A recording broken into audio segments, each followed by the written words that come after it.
Hi guys, it is pro wrestler Chelsea Green, your favorite hot mess, and you are watching the Dave and Creech Show.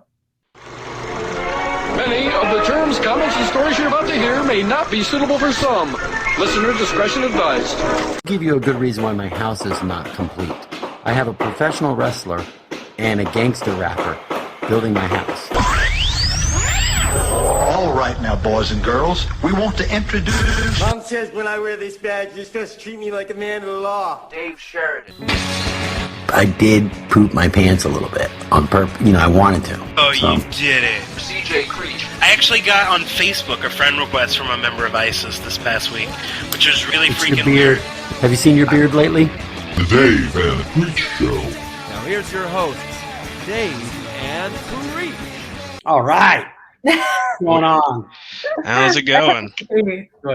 I didn't know how it was going to be because I'm looking at my camera and it's super wide, but now I'm just right here. So how do I get in there? There you go. Chelsea, thank you. You're welcome. I'm excited to have you. I'm excited to do this. What do you got behind you? What is that? What's that like? I don't know. It says Major Land. I've got all of my fiance's podcast set behind me, and if you could see the full screen, it's ridiculous. We've got titles, I got wrestling rings and Macho Man things, and I'm right here. I don't know if you can see me. Nice. Yeah. What are those little figurines called? They're little micro brawlers. Micro brawlers. Okay. Yeah. No, I was just looking at that. What's the one that looks like Disneyland, but Majorland. Okay, so that's his. That's his podcast. Got it. So yes, thank you for joining us today. Everybody doesn't know who your fiance is. He's a wrestler. What is his name? So his name is Matt Cardona. Used to go by Zack Ryder. Zack Ryder. But then also there was Majors in there. So he had some other characters. Then he was also Brett Major. Honestly, I know nothing about wrestling, so it's shocking that I even remembered that. Well, you must know something about wrestling because you wrestled for so long. Just a little. Like, I know what I need to know, but I'm so bad with history. I try nonstop to study and to learn because that's part of the respect of doing what we do. Right. But, man, there's a lot to know. Yeah. I mean, it goes back to the 1800s, right? So, and just when you think you've got a grasp on what the history of wrestling is, you get into Mexican wrestling, like lucha libre. Then you get into Japanese wrestling. Like, there is so much wrestling that people don't even know about. It's insane. Yeah, the Hindu wrestling and stuff like that. Wild. Yeah. Well, that's cool. And so I came in late. What did you cover so far, Creech? We were just chatting. Not about you being late for once.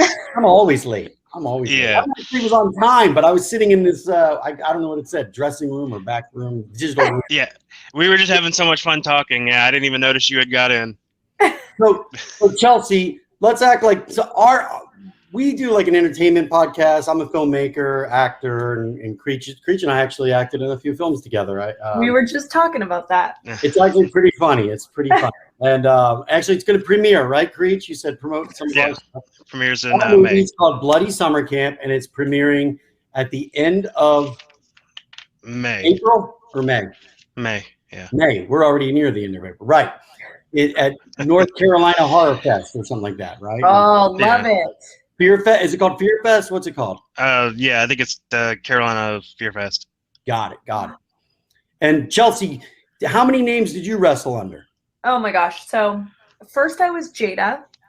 After Jada, I was Laurel Van Ness. Then I was Reclusa. And then I was almost Victorious. I don't mind that one. That's pretty cool. That one's like, I say it reminds me of like a 90s stripper, and I kind of dig that. That or it kind of reminds me of that Disney show too.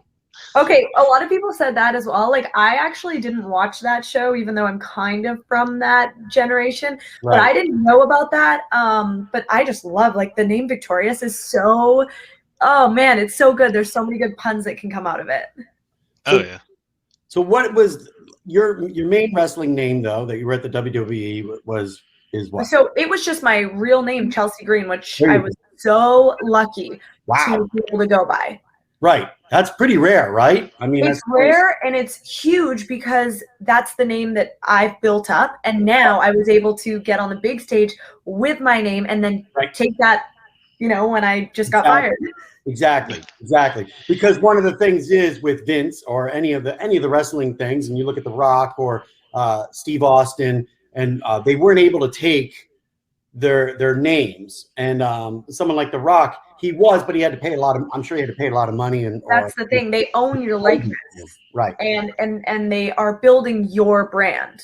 That's that's what WWE is. They take someone and they make them into a superstar. But the reason that I was able to keep my name is that things have changed. And some of us have been able to work our way up on the independent scene and build our own brand. And I think that they found that useful. And I loved that. I was so happy that I was one of those people. I got you. Yeah. So that makes it's almost like they're taking advantage of the farm teams in a similar way that people can become stars on YouTube.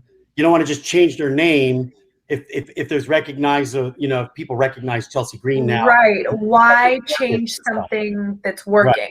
Right. And I think that's good. I think it's good for on the women's side too, for wrestling, to get your own names established, because women in the professional wrestling side, in the entertainment part of wrestling, especially in the WWE, is still relatively new, even though it's probably 5 years in at this point. But it's still evolving, and it's we're still in the era of give divas a chance.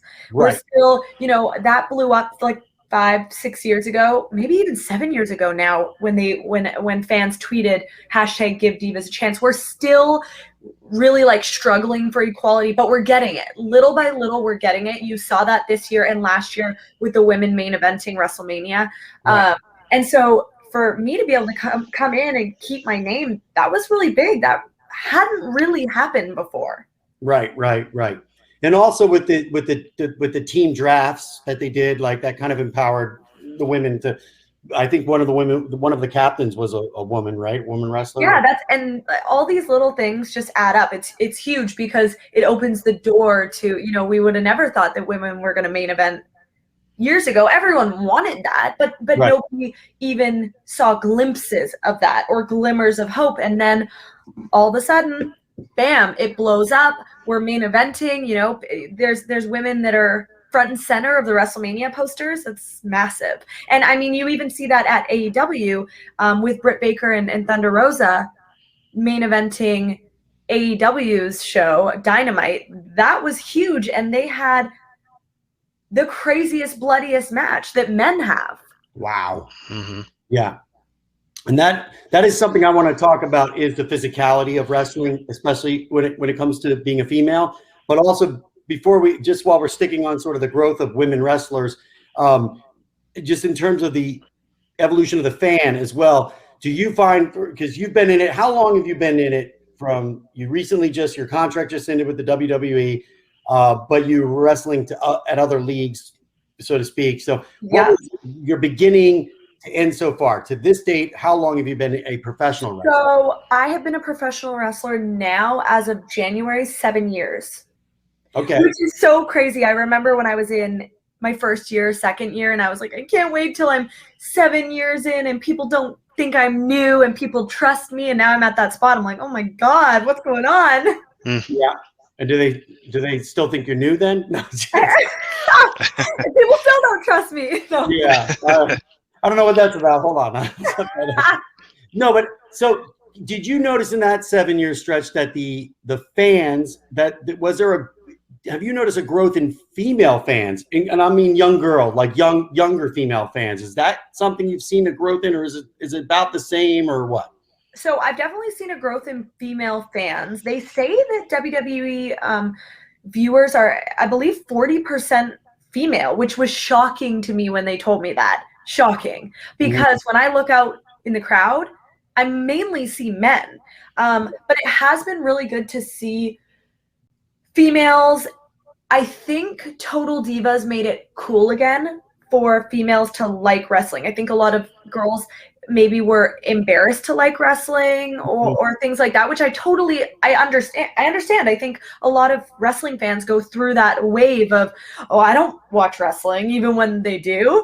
And then they go back to like, I don't care if you care that I watch wrestling or not. But one thing I have seen that's very interesting over the past 7 years is I've actually seen fans, male and female, find it cool to like watching women's wrestling and supporting women's wrestling, which wasn't really the case 7 years ago. You know, they watched women, but it was more popcorn match type deals or bathroom breaks, which is really sad. And slowly but surely, the fans have come around and they stay in their seats for the women because they love the storylines and they are invested in the females that are out there wrestling, killing themselves. Yeah. Yeah. And I think, I mean, look, there's no doubt that, you know, I did a movie with China in 2000, right, Creech? It was 2000? Yeah. Yeah, Frank already a big star at that point. So I'm, you know, you're talking 25 years of when she was sort of a big thing. But it's different. It's evolved from, you know, China and a few of the early wrestlers were, you know, masculine women that were like, you know, they had size and more brute. And now it's moved in towards the artistry and the sort of gymnastics. And a lot of women are coming from cheer backgrounds or dance backgrounds or whatever, and incorporating their gymnastic skills and stuff like that. And I think that is something, you know, even the men, you've seen men move into, you know, acrobatic abilities too. I mean, they've always been that way. That's what blew me away in the 80s was that there was 300-pound guys doing stuff that, you know, would break an ankle on a 100-pound guy. But now, like, you know, in the last 10 years, I've seen athletic men that aren't like, oh, you have to be 280 pounds. You know, it's like, so, but on the female side, I do think that they have an edge. I do think you have an edge where on the athleticism is where the focus can be. And it's just going to keep getting crazier and crazier. Almost like how professional skateboarding just went from insane tricks to even more insane tricks. I think that the females are the ones that are going to be on the edge of pushing the limit on the tricks. You know what I mean? I agree. I think everyone just keeps pushing each other to get better and better. And with these opportunities, people are forced to get better and better and show more and more, whether it's character work, whether it's comedy, whether it's athleticism and flips and stuff like that. And then on the other side of things, I also think that one of the reasons that there's such a athletic bunch of wrestlers right now is truly because we can look anywhere with the internet, we can look anywhere in the world for talent now. You don't have to, you know, 20 years ago, you had to send in a tape. You had to train as a wrestler and then send in a tape to WWF. And now WWE is traveling all around the world, finding track stars, basketball stars, gymnasts, you know, cheerleaders, whatever it is, stunt doubles, everything. We literally have everything there. And AEW and Impact and Ring of Honor, they're all able to do that now. And our reach is so much bigger, which is amazing. Oh, yeah. So what do you think, Creech? Because your daughter, how old is your daughter, Creech? My daughter is 9. 9. And she's been watching wrestling for how long?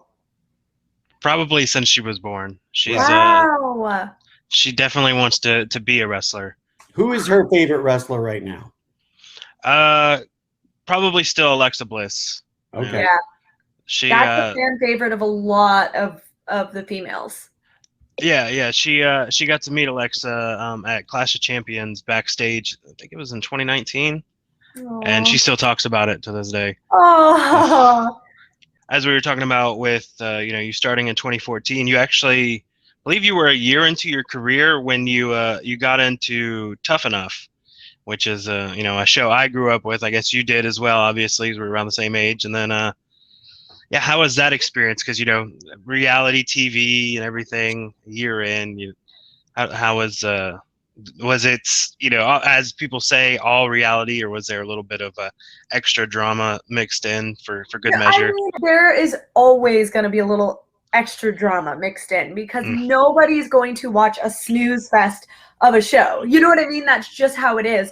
I had so much fun because I got to meet people like Booker T, Billy Gunn, Lita, I got to get in the ring with Lita, which I think is a once in a lifetime opportunity. If it happens again, I would be shocked. So that was amazing. And also just being surrounded by, I was so deep in my wrestling world, and that's all I thought about day in and day out. So to be at the Performance Center, surrounded by all these superstars, was kind of a dream. And I think for me, being the only female wrestler on Tough Enough, I probably enjoyed it the most and knew what was going on more than anybody else. All right, back to you, Dave. Well, that show was on Spike. Is that the reality show on Spike? I believe it was on MTV for the first couple seasons, and then I think it was on USA when Chelsea think it was on USA for my season, but I kind of forget because I am from Canada, and at that time I lived in Canada. And the channels are different up there, right? Yeah.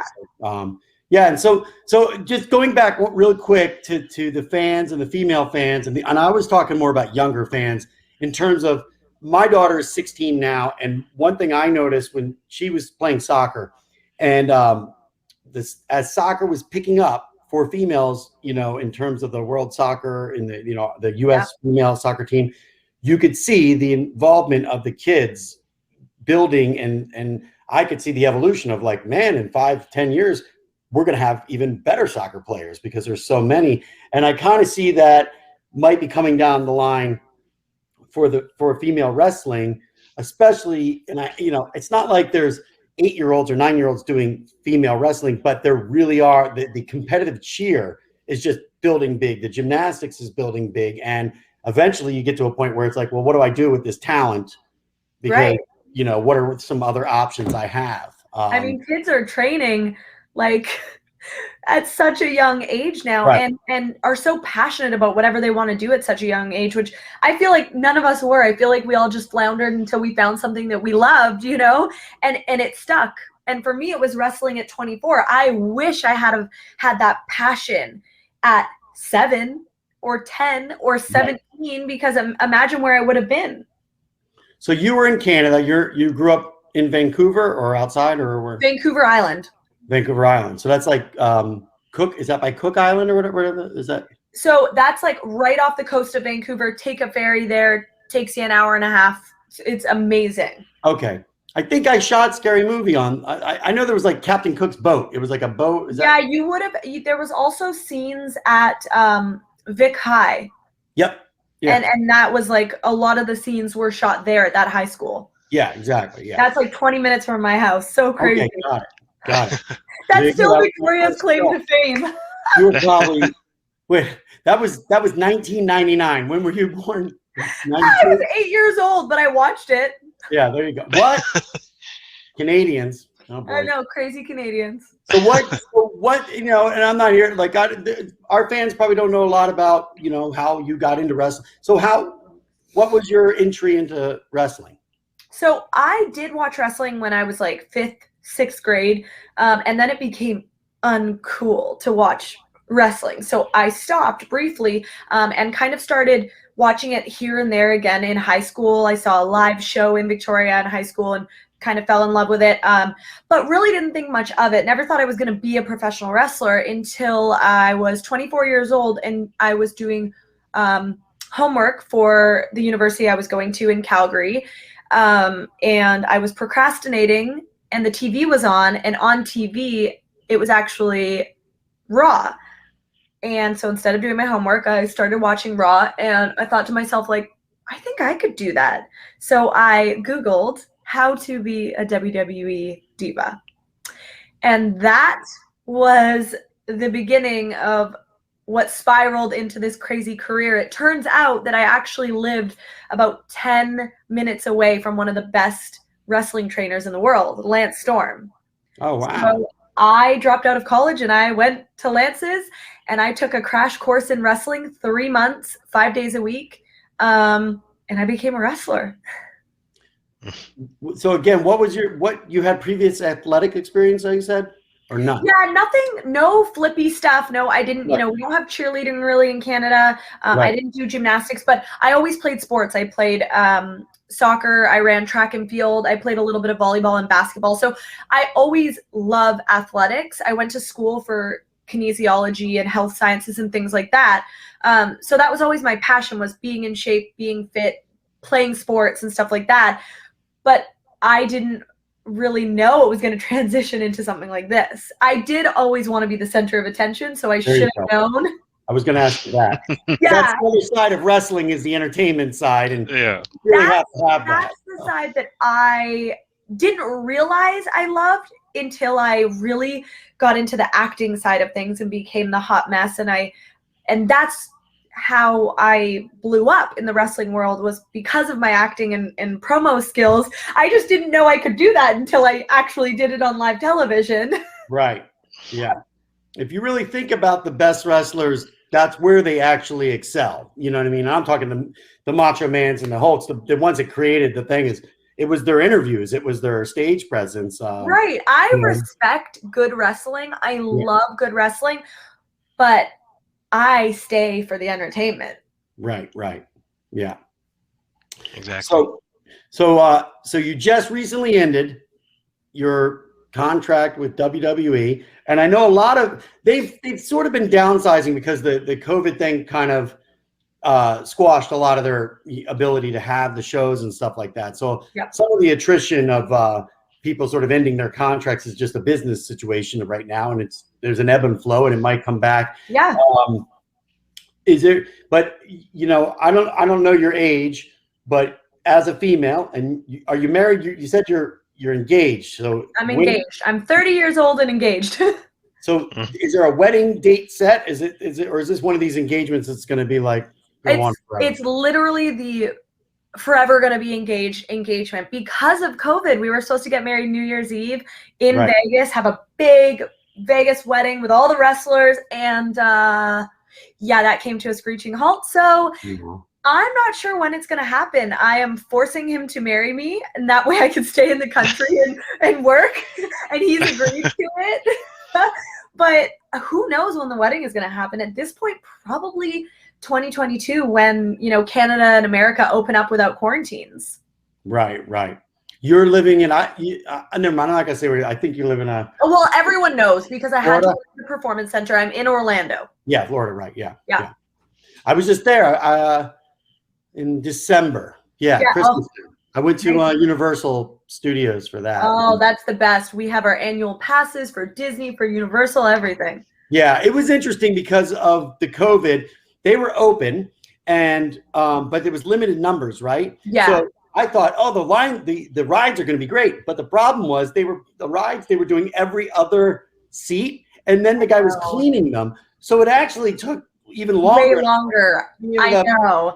I didn't go there with my kids. We did the adult Universal Studios. Was go to Margaritaville and just stay there. And that's what we do. We go to Harry Potter, and we have Wizard's Brew. Oh yeah. The Harry Potter. Whiskey. Oh, because then you can watch the dragon come out. It's like you have a beer, you have a shot, you watch the dragon. Yeah.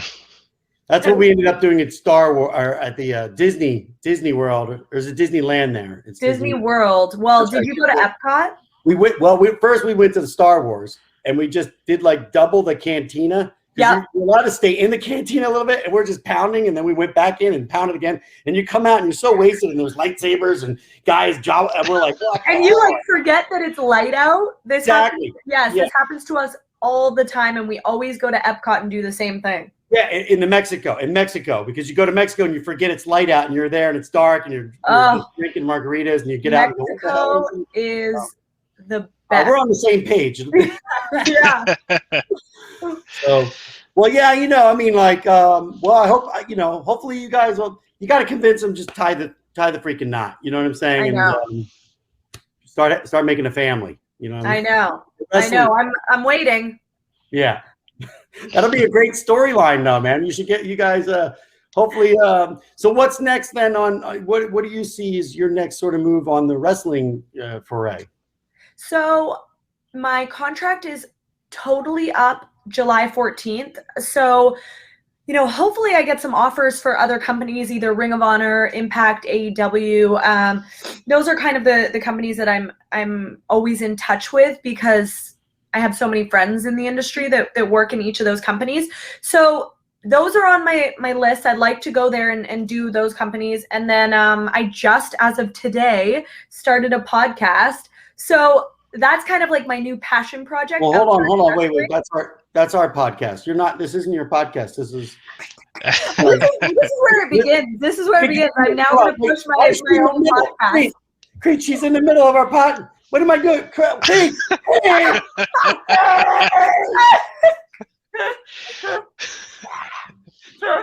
I'm back. Can't kick me out. Chelsea started the podcast. All right, thanks. I know, you better watch out. I'm coming for you. There you go. Yeah. But what about like television acting, regular acting, stuff like that? I mean, is that on the table? Yeah, all that stuff. So I used to act a little bit in Canada, as well as do stunt double work, which I loved. I found that so fun, and doing stunt acting stuff. So I just have to, it's been a couple years since I was able to do that. So the contacts that I have aren't that fresh. So now I'm kind of trying to open up those doors again, and get those contacts back and see what opportunities are out there. I signed up for some acting classes, so I'm excited. That's what I really want to do, is acting stuff. But of course, like, I get the best of both worlds, doing physical and acting in wrestling. Yeah.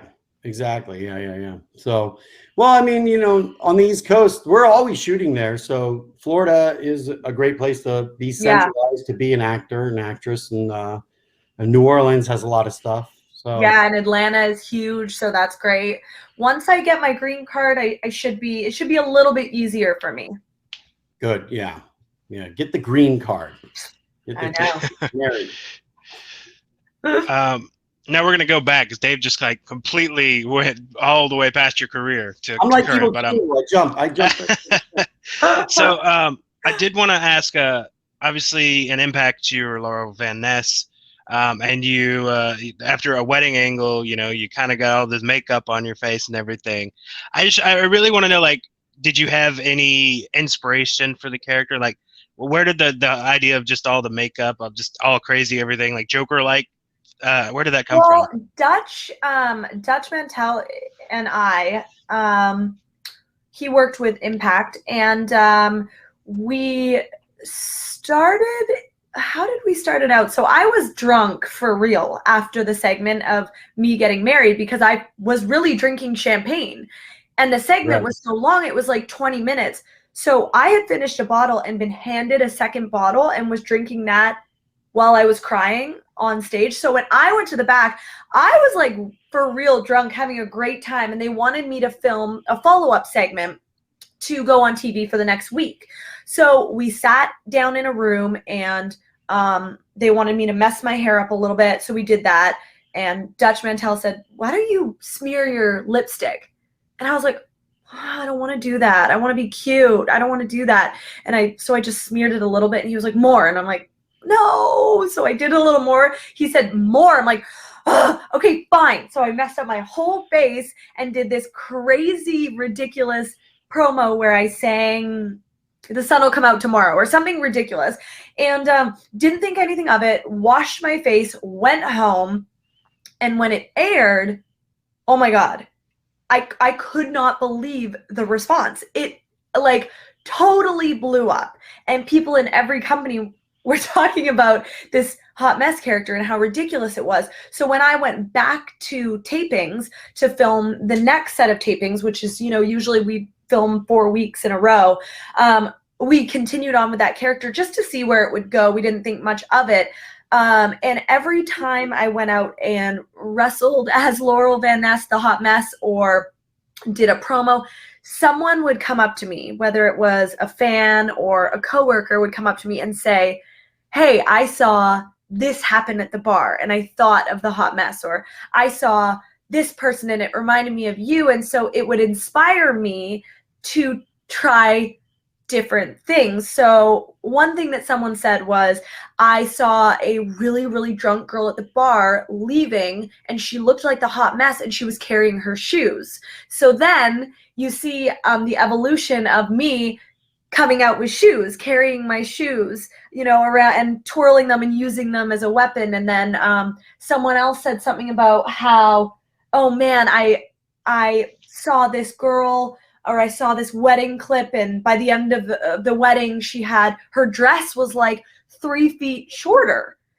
something ridiculous like that. And I was like, oh, that's a great idea. So as the weeks went on, I cut my dress shorter and shorter, and it gets dirtier and dirtier. I wipe lipstick on it. I've got dye on it. All those things and little things that I tried in promos and in matches are all things that people suggested and probably didn't even know they were suggesting, but I just took into consideration. And I think that was the great thing about the hot mess, is that it reminded everybody of something different.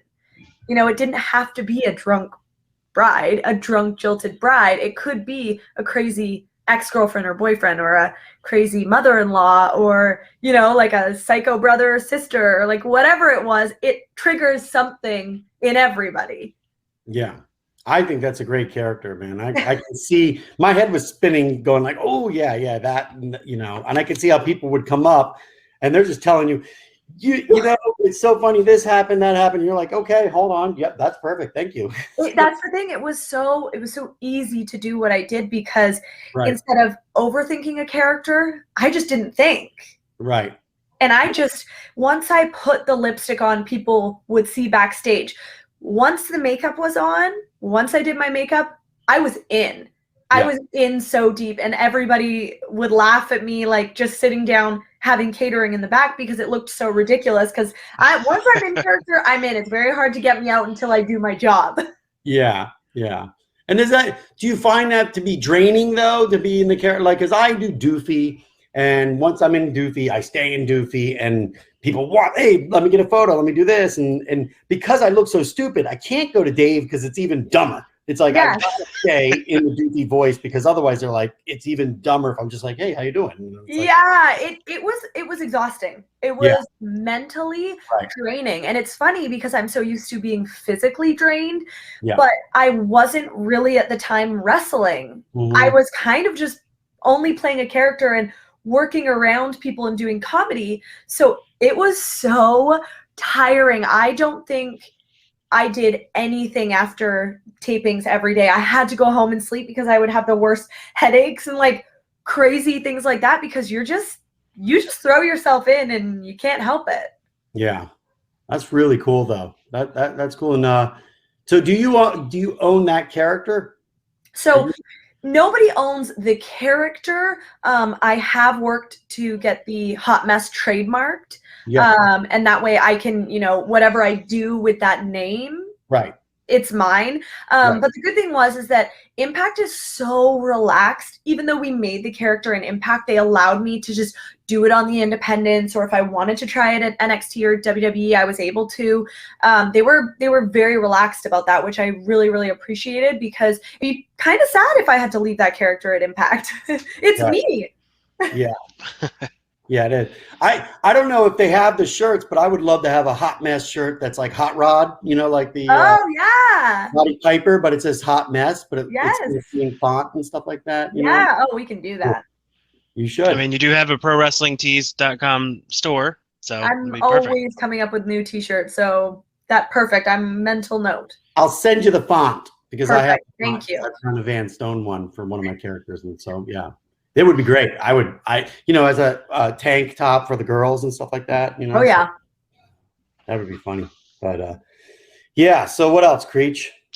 All right. Well, obviously, I'm gonna let you know, he emailed me and he's like, I'm not a huge wrestling fan. He knows wrestling, and he's like, don't embarrass yourself. I know the stats. I know wrestling. I go, I'll lead. You know what I mean? I'm like, okay, man. You know, like, I just want to ask regular questions. You know? Yep. It's usually how it goes. Yeah. But sticking with Impact, obviously, as you said, you weren't wrestling much at first as Laurel Van Ness or the Hot Mess, but then you actually went on to go win the Impact Women's title. Can you walk us through when you found out you were getting it? I know you left shortly after, but the emotions leading up to that, and then when you decided to want to ask for your release from it. So I won the title in Ottawa, Canada, which was amazing to win it in Canada because I never thought Impact was even going to go there, let alone have me win the title in Canada. But I actually had decided I was going to leave Impact before that set of tapings. So going there, I was already in that mindset, not in a negative mindset. It was my time. And I usually, once I make a decision, that's it. You can't really change my mind. I had decided, my time has come. I've done what I needed to do in Impact, and I'm going to move on. And so when I got to Ottawa, we did a regular set of tapings before our last show. And on that last day is when, I believe it was the last day or the second to last day, is when they told me, hey, you're going to win the title. Only they didn't tell it to me like that. So I totally misinterpreted what was happening, and I thought I just had a regular match. And they had said something like, make sure at the end of this match you get a long beauty shot, which is standing in front of the camera, holding up your hands when you win. Mm-hmm. So I said, okay. And then they said, no, you have to make sure it's longer than normal. And I was like, okay. And then they're like, because you need to hold up the title, Chelsea. And I'm like, oh, okay. Oh, it's like that. Okay. Wow. Like totally clueless because it just hadn't been on my radar. I was just focused on my hot mess character. It was a comedy character. It was getting over with the fans, but I didn't realize it was something that could be turned into championship material. I'm forever grateful for them for having that faith because it truly did catapult my career, having that title. But winning the title did not change my decision. I had already made the decision that it was my time. I thought, let me win the title. Let's see how I feel once I win it. And once I won it, I thought, nothing has changed.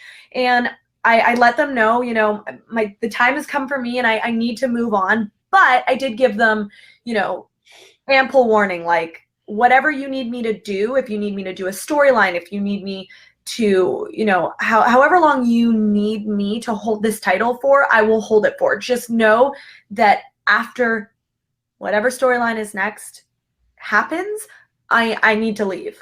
And they were really good about letting that happen. I think I dropped the title either the next set of tapings or the tapings after, and it was in a storyline with Allie, who is one of my best friends, and it was one of my favorite feuds.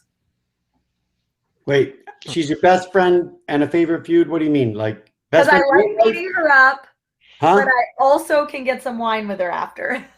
Okay. I'm just confused whether you're talking real life or like in the character. Okay, got it. So I really like her, and she is one of my best friends outside of wrestling. And in wrestling, I love wrestling her and beating each other up. Got it. And it's interesting there's not a lot of people who are like, hey, I don't want to hold on to the title much longer. I want to get out. I'm leaving. So, because the one thing is funny is obviously wrestling is scripted, it's an entertainment thing. It's real athletes and you guys have to rehearse or you talk through what you're going to do, but there is competition at the same time. You know what I mean? Like, if you are a champion, you're getting paid more, it's Hollywood. It's the entertainment industry. That's what it comes down to, and that's one thing I've really learned at WWE is this is a business, and I can't take things personally. When I was fired, what am I going to do? I'm going to sit and cry and be angry? No, this is a business, and this is probably going to happen to me so many more times. And if I can't get over it and get over, maybe not being champion or not being on TV every week, if I can't get over that, you got to get over yourself a little bit then. Right. That's a good point. That really goes through anything in life, whether you're an athlete in a real sport like baseball or something like that, or at a corporate job.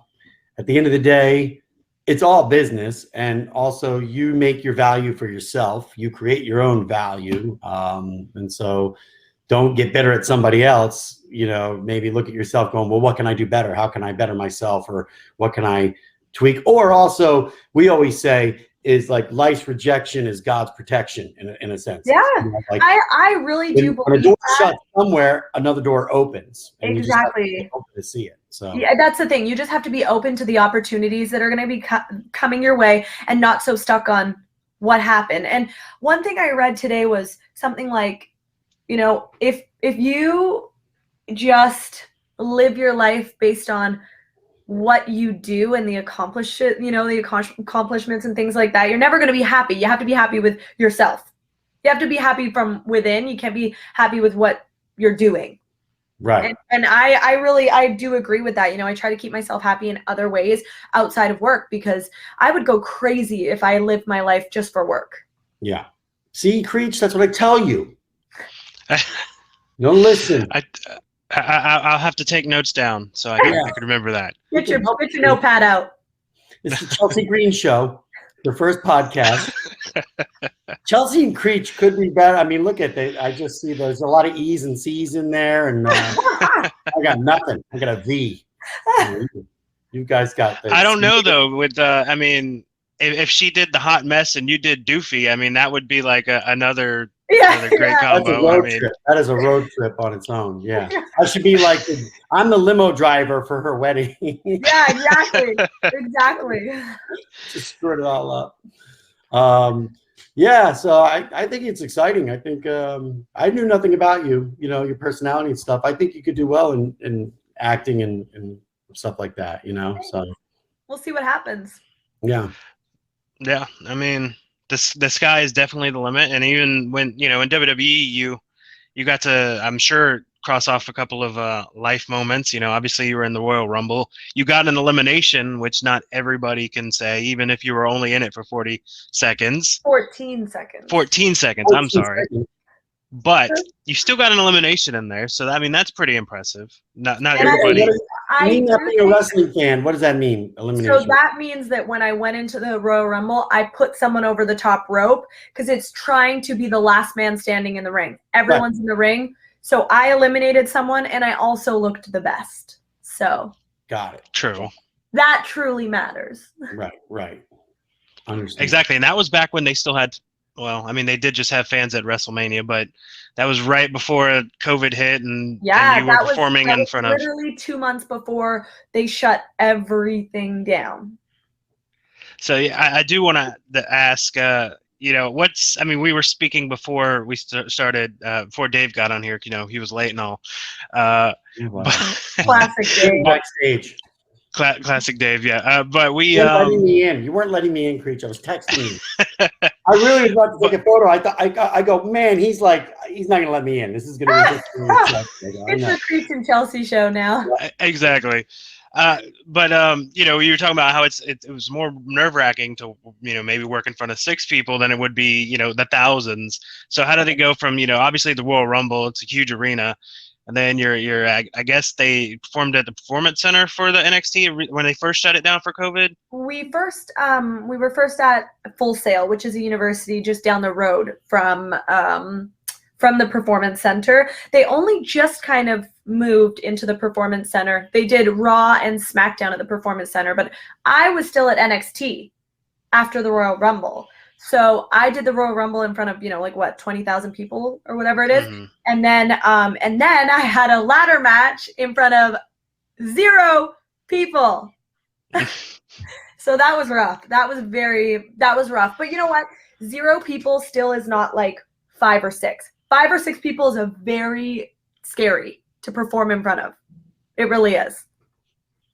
Yeah, and how does that influence your performance aspect? Because obviously wrestlers, they try to go off the crowd and feed into that energy, but when you have nothing, it's how is it to judge? It's weird because I was very nervous about that, wondering how I was going to feel when I got out there, or if I was going to get that adrenaline rush that you get from the crowd. I actually did. I still got the same adrenaline rush from my entrance music and from just doing crazy things that normal people should not do. But I will say it's definitely different because you are not reacting to the crowd. And so that's a little weird. You're reacting to just what's going on in the ring instead of what we've all been taught to do, which is react to the fans and give the fans what they want. Right. So that's definitely, that was a real learning curve. But I mean, we were thrown into it, so we just went with it and week by week figured it out as we went. So when you said you figured it out as you went, what do you think you changed as a performer? What changed? Because I get totally what you're saying. I've been in front of small crowds. I've been in front of large crowds. And I did find as I got in front of, say, 50,000 people, it's so blank. Yes. It's just white noise. And there's no personality. And when I would do something in a club, it's like I'm that person. You see their faces. They're judging me, or you know what I mean? Yeah. It's like, you know, yeah. like, it does put you in your head a little bit, but it's really strange, like just being able to see everybody's faces and so scary. But I think one thing that I always did personally is I just pandered to the crowd a lot. And it forced me to not. It forced me to break that habit that I may not have been able to break before. And now I think I'm able to go in and out of that when it's necessary. right.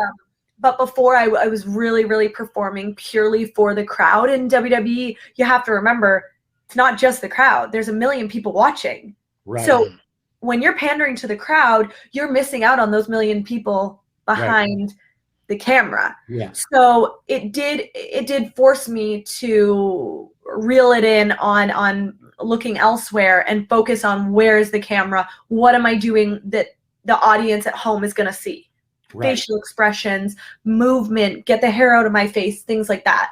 Right. Yeah. And even just selling some of the, like this a little bit more like, oh, wow. Like, crazy. Yeah, because you're not selling to the person in the back now. You're selling to that person that's sitting right in front of their TV screen. Right. Yeah. That's interesting too, because as an actor, I went from doing stand-up and comedy theater to films. And my characters are broad, but now I'm starting to learn to tiny them down where I don't even feel like I'm doing anything. And they're like, dude, that was hilarious. I go, I was just standing here. And I guess yeah. It's funny, right, Creech? Like people laugh at you all the time standing there, right? Now I know what it's like. Yeah. Making fun of my background acting. Oh, background acting. You are the background. What do you mean? Like, oh, I'm not going to touch that one. Our scene is good though. I can't wait to. But we should play. I wish we could play her a clip or something like that. You can't though, huh? You didn't. She'll have to. You should send her. Send her like. Send me something. I would love to see. Here's the bit. Okay, I can. I'm the sheriff in the town at this camp that's got murders going on. Yeah. And he comes. You know, I don't know if you know about Creech. So, Creech, how big are you? What's your weight? 400. Yeah, let's say that. 400. You're 400. He's like, what are you? 6'3" or 6'2"? 6 what? 6. Yeah. 6. Okay. So Creech is a big guy. You know, like when I met him, he said he's into wrestling. I thought he was wrestling. Yeah. No, I'm videotaping. You probably could. I go, why don't you just? Like, I've taken bumps. Yeah. And so he comes down, and they covered him in blood on the scene. I'm the sheriff eating a donut, talking to my deputy. We're never going to catch a break on this. And this guy's coming, and he just looks deranged, and he has a knife in his hand. He's covered in blood. And I'm like, and he's like, Sheriff. The deputy's like, Sheriff. I'm like, oh, relax. What's going on, son? And I'm talking to him. He's like, nothing. I go, what's up with what's all that? And he goes, paint. I'm painting. And I was like, yeah, paint can get messy. You know, like I'm just dummy. And I'm like, what's up with the knife? He's like, I found it. I go, well, why don't you give it to me? And we'll put it in Lost and Found. And it's just funny that because he's just like such a psycho, like right on me. He won't even let go of the knife too. Remember, I'm like, give me the knife. Give me the knife. So, it's pretty funny. It's a funny story. I guess you could say that was my hot mess moment. Yeah, I was just going to say, yes, that is exactly what it makes me think of. Yeah. Now, obviously, you've been the talk of the wrestling world for the past week. You know, obviously with the release happening last Thursday. You've already went into on the other podcast, so we're not going to retread on the feelings and everything that went on. But I'd rather like to talk about obviously the positive response that you've gotten, because I mean, as soon as it broke out, that people in the wrestling world were commenting, and obviously you've got a very bright future because you're an amazing talent. How was that to really have that kind of support at that point in time? I mean, it felt great because you're kind of at your lowest point, even though I hit the ground running right when I got released, like 10 minutes later. I was getting stuff done and making sure that I was going to be busy. I was still sad, and so it's kind of nice to hear from the wrestling world that they respect me and they think that I deserve better. It feels good no matter what. Like if you break up with a boyfriend or a girlfriend, like, don't you want to hear from everyone like you're better off, or like Yeah. you could have done so much better, they didn't treat you right. Like it always feels good. It doesn't change anything. It doesn't change anything. I still got fired. I still have to make sure that I do whatever I can to get out there, get my name back out there, get back on the indie scene, get back to TV, things like that. But it did feel really good to be supported by the wrestling community because they haven't really seen me in 2 years. So it's kind of like they came out of the woodwork, and it felt like I was at Impact all over again, and they were right there with me. Oh yeah. And you've, like you said, you've came out with your t-shirts on prowrestlingtees.com. You're about to usurp us and have your own podcast now, and also you've gotten, I believe you retweeted it this morning. I think it was like 100,000 people have already watched your YouTube interview with Fightful, and that was like just posted 2 days ago, officially, publicly. So crazy. How crazy is that 100,000 people care what I have to say? My gosh, it honestly, it blew my mind. I said to Sean Ross Sapp, who interviewed me for Fightful, I'm like, I hope people care. I'm sorry if they don't, because I was just on the independent scene. People, it's not like they've had this crazy long break from me. Like, I was just doing all these interviews and podcasts 2 years ago before WWE. So I was worried that maybe people wouldn't really care, but people have really come to bat and watched my interview. And I've got a lot of really, really nice DMs from past coworkers and coaches and things like that. Exactly. And are you still recuperating from your broken wrist? Because I'm wondering, like, with you said you're officially good to go in July. So, like, physically, well, are you? I was good to go in February.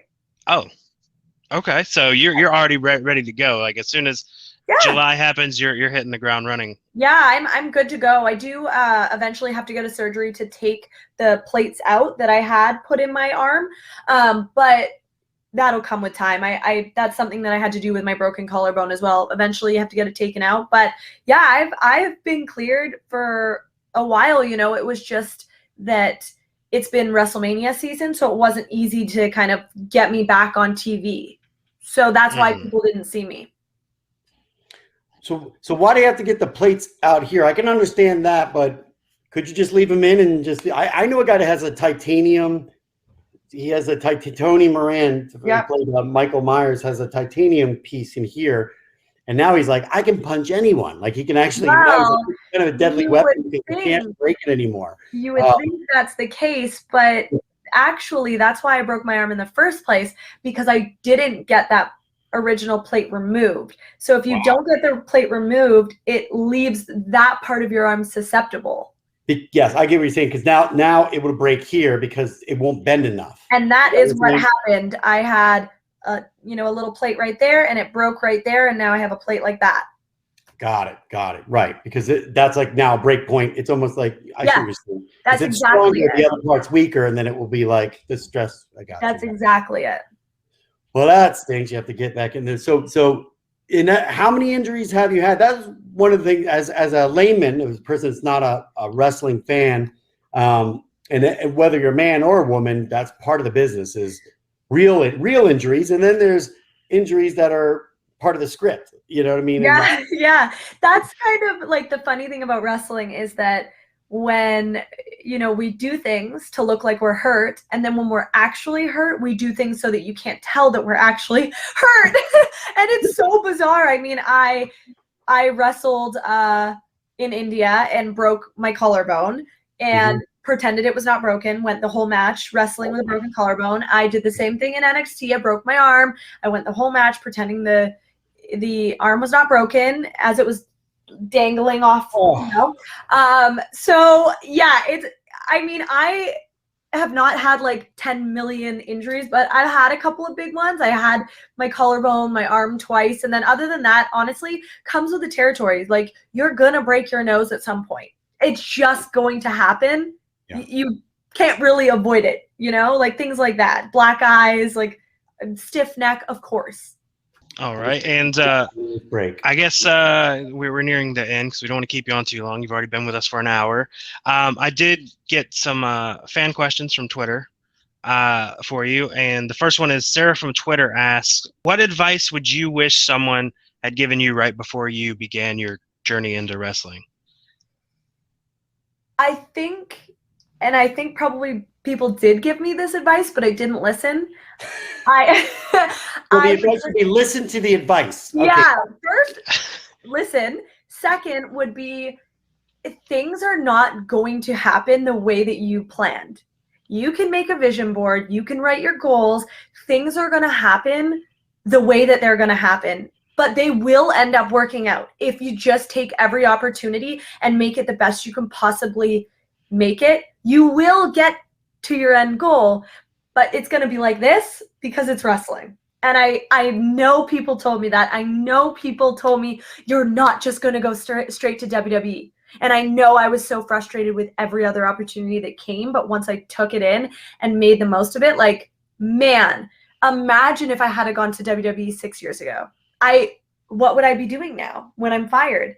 You know, now I have all these amazing connections and people I know and places like TV companies that can talk to me, and I may not have had that.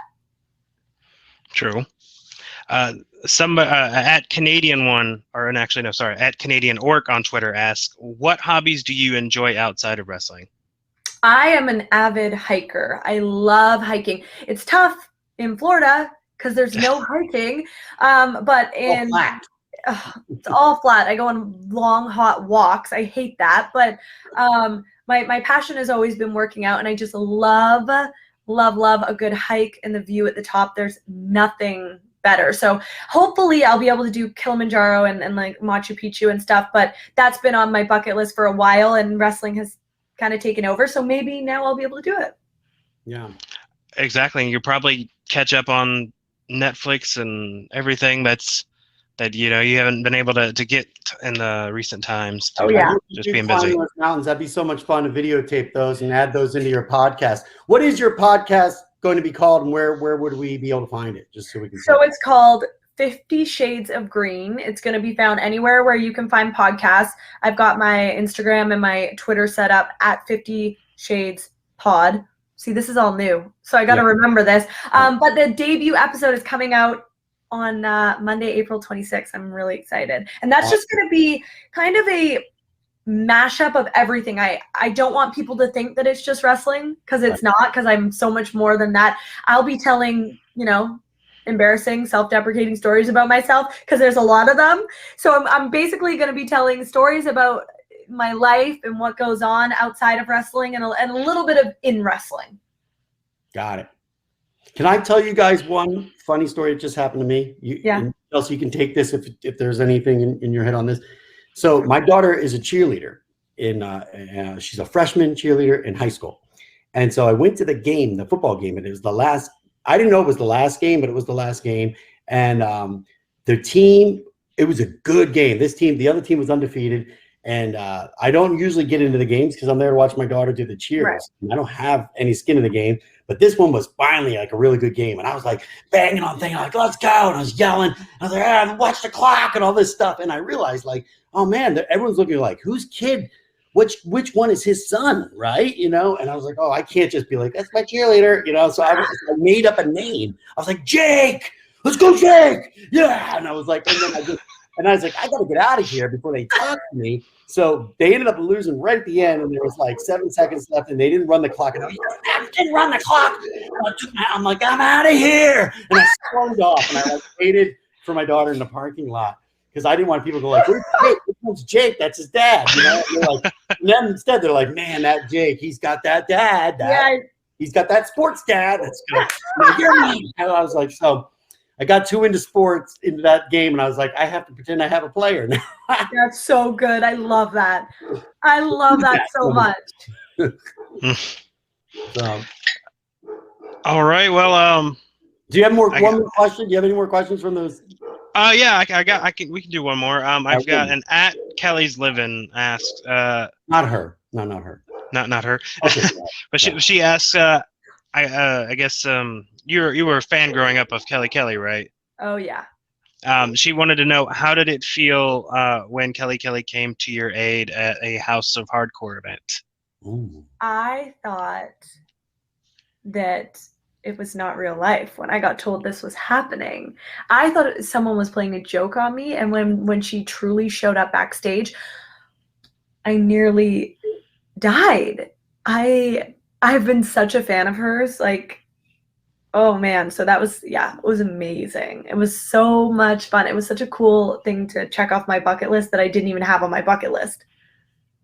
Awesome. And before you go, the best kind of bucket list, I think. I think so too. I agree. I realized, oh, wait a second. Hold on. That's actually good. Yeah, wait a second. That was kind of cool. There you go. But yeah, so obviously we can check you out very soon on your own podcast. You've got ProWrestlingTees.com. Go ahead and I believe your Twitter and Insta, is it the same? One is I'm Chelsea Green and one is Chelsea A. Green, but I don't know what's what.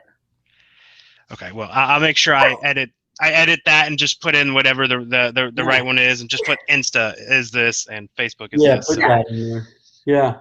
And we just want to thank you again, obviously. Thanks, guys. It's been a very, even though it's been an hour, it's been a very, it seemed like fast hour. It was a great chat. Yeah, it was a very quick hour. I'm so glad that you guys asked me to come on, because it's nice to do just like something different. Yeah. When he told me you were coming on, I'm like, this is great, because I like, I love having the wrestlers on. We do have other wrestlers at MMA. And since I don't know anything about that world, it's always fun to talk to somebody versus when I talk to one of my actor friends coming on. It's almost like I already know the answers. Yeah. I know it's different. So thank you guys. Yeah. And thank you. Good luck with everything you're doing and your new podcast and your soon to be wedding.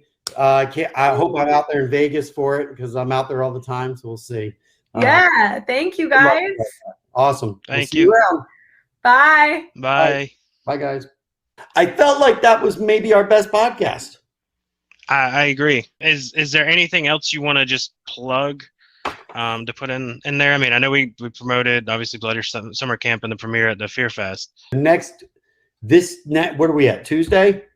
Between now and Friday, and I just got the masks. So, Creech, one of the things I wanted to tell you was, as you know, I was able to make a mold out of the actual screen-worn mask that I have. And that's actually, I don't even have the mask with me right now because it's at Tom Devlin's Monster Museum, who actually makes these. And then from that mold, I'm able to print up blanks. And I hand paint the nose, the mouth, and the tongue and stuff like that. But of the, what am I calling him? The Stone Cold Killer? The Stone Cold Killer, Ghost-Faced.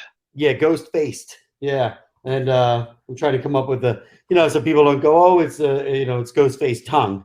I like Stone Cold Killer. But I can only make about like 10 of these a week, because I'm hand pouring them, or Tom's actually hand pouring them, and then he ships them to me in a box. Let's see what it boom, and then I'm gonna paint them with my little paints here, my little paint kit, and so I'm like a painter now. I like your poster back there, Scary Movie. Yeah. I should sign that at the next one. But speaking of signing, I've got these because I'm going to be at the, I think it's like the PA Horror Sideshow, and it's in Allentown. But if you could put up the link somewhere for that. Yeah.